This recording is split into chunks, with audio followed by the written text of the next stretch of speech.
Greetings. This is Balani Lay Patterson, and this is Women Healing Globally, episode 9, where we delve into social engagement amongst women.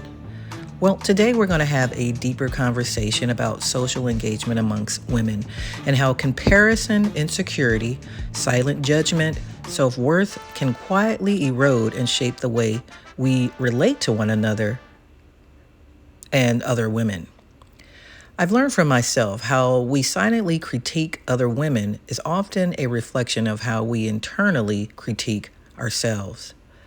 And somewhere along the line, many women were conditioned to measure their worth against one another through degrees, relationships, marriage, children, careers, our appearance, popularity, money, and social status. But I find that the truth is, for me, is that every woman carries a different purpose, a different path, and a different set of gifts that are God-given and for her and her alone. Another woman's shine does not diminish your own, and another woman's beauty should never threaten your own inner or outer beauty. Today, we live in a world where people are constantly bombarded and introduced by their accomplishments, their titles, their education, their money, their appearance, their followers, and their relationship status. And there's nothing wrong with that as long as it is not out of balance, right? And over time, if we're not careful, we begin measuring ourselves against those things, those very things that we work so hard to obtain, right? We start asking ourselves, am I doing enough? Why don't I have that? Why does her life seem more complete than mine? Am I behind somehow? And before we even realize it, we're no longer grounded in who we are. We begin chasing who we think we're supposed to be to everyone else outside of ourselves, to our friends, to our families, to our careers, to our spouses, to our partners. But for me, I've had to come to terms with some very real conversations I've had to have with myself.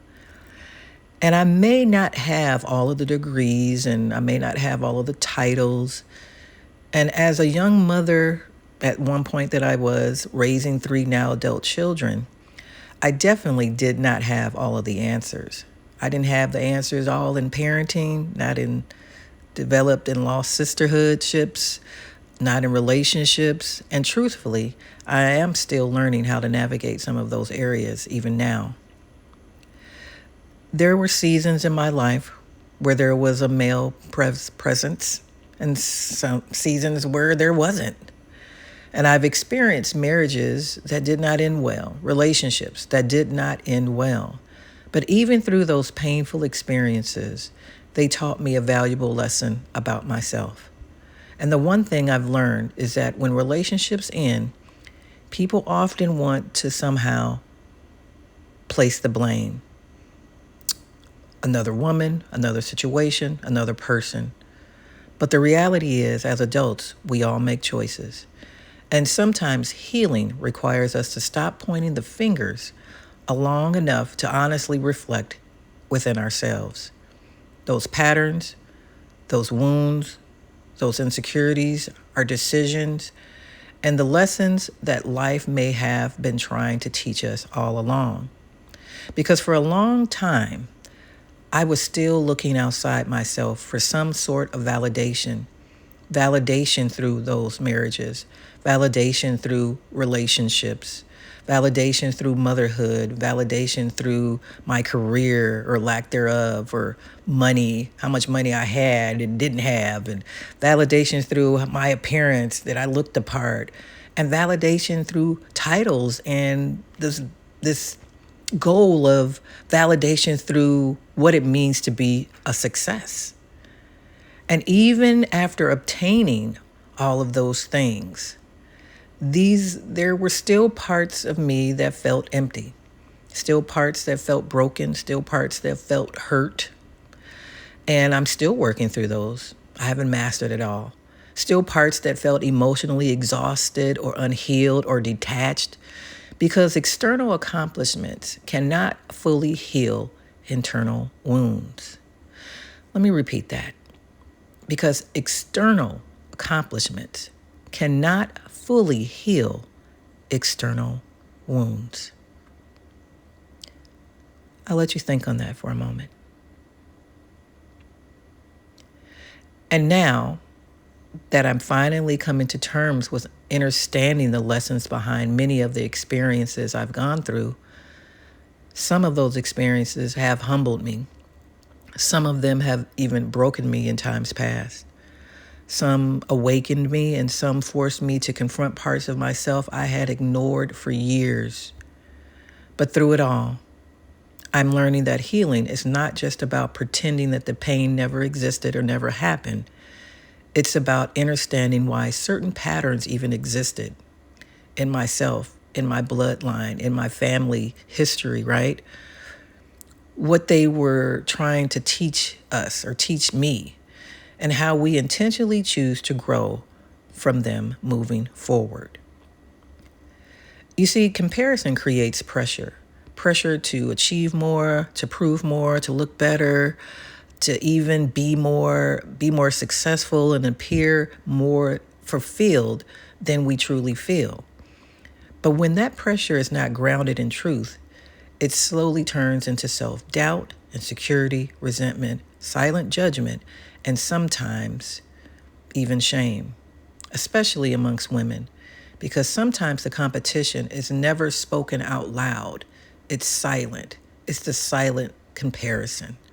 And I'll give you a clue, because we have reality TV, and I have been one who loves me some housewives, right? It became a franchise, reality housewives, and I don't discriminate. I watch all of them. And over the years, in the beginning, it was exciting. You were seeing women being catty and talking stuff and gossiping and all that stuff. But through my evolution and through me doing the work and continuing to do the work, I'm starting to lose an interest for it. I still watch it every now and again, but it used to be a time where I was on it. Like every, whatever day, whatever one came on, I was on it. Miami Housewives, Atlanta Housewives, Ladies of London, Orange Housewives, Beverly Hills, all of them. New York Housewives, Utah Housewives. I mean, I've watched them all relentlessly. But then as I started looking, I started seeing how it became a show that was just really about disintegrating women, that women couldn't have healthy relationships without them either being catty, having hidden resentment, bitterness, sharing each other's personal vulnerabilities and stories, being betrayed by other women in the group or the circle that you thought you were safe in. So this is why I bring those things up. Because, like I said, because sometimes the competition is never spoken out loud. It's silent. It's a silent comparison, a silent jealousy, a silent insecurity, a silent resentment. And social media has amplified that, and TV shows have amplified that, a lot of that. But healing teaches us something deeper. A woman's worth cannot be reduced to titles, status, relationships, appearance, or even public achievements. We all do carry gifts and different healing journeys, different struggles, and different timelines, on different timelines. We're not in charge of when that woman gets her lessons.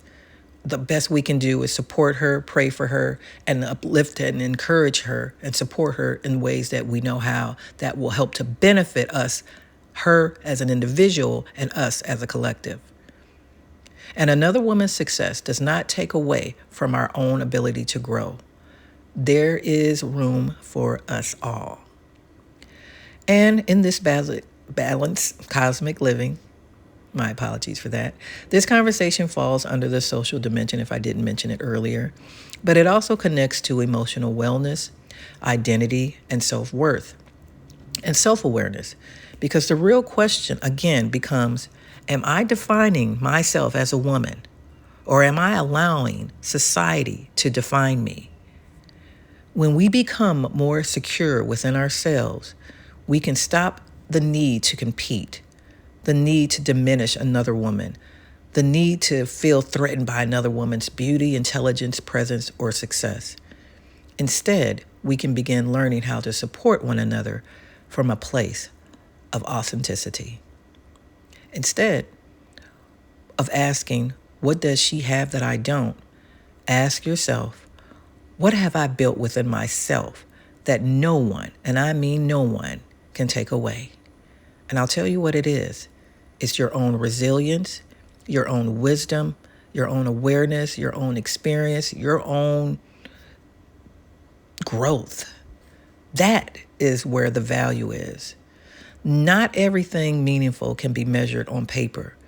And my goal for myself now is to intentionally show up for myself with more care, love, grace, accountability, and respect. Because the way we treat ourselves internally often becomes the way we engage with other women externally. So the more compassion and healing I cultivate within myself, the more authenticity I can support and lift other women too. So I want you to reflect on this.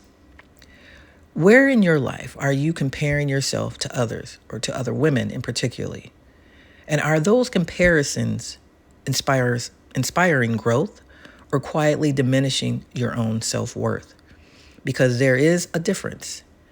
You do not need another woman's life to validate your own. Your journey has value, healing, and it has a voice. And the more secure you become within yourself, the more you create genuine spaces and connection instead of silent competition.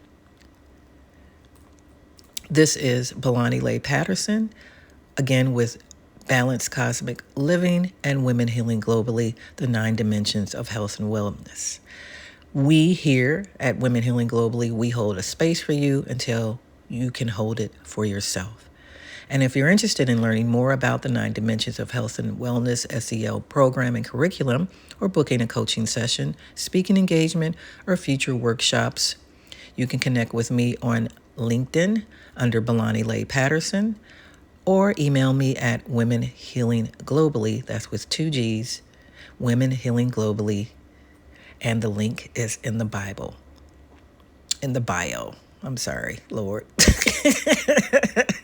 In the Bible. The Most High trying to tell me something? Anyway, the link is in the bio. But until next time, may you continue to be well and prosperous. And signing off until next time, Belani Lay.